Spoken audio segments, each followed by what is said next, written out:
Hey guys, Andrew here. Welcome back to Drew Tutorial. And if you're new, special welcome to you.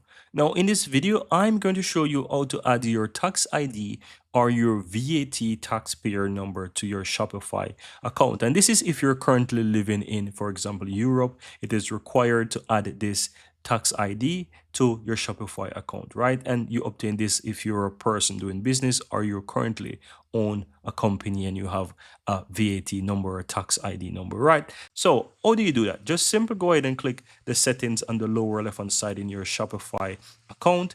And from here, you want to go to billing. Now, once you're on the billing, what you want to do is simply click on the pencil icon towards the right hand side where you have your current credit card details. Because right now, you're not able to see that feature. So you have to click on the pencil icon towards the right where you have your credit card. Now, once you click on that, you'll have this option available. And here you can see the tax ID. And what does it say? It says if you have a VAT number, the EU requires your business to share this with Shopify, right? And they'll verify that VAT number. So you want to go ahead and click on this add right here. And then you want to enter your VAT number. Now, once you do that, click on add VAT number, and this is going to add it for you. And you just need to wait. Shopify will verify that. It will take a couple of days, and that's all there is to it. So that's it, guys. That's how you go ahead and add your taxpayer ID or your VAT number if you're currently living in Europe to Shopify. Very easy and very simple.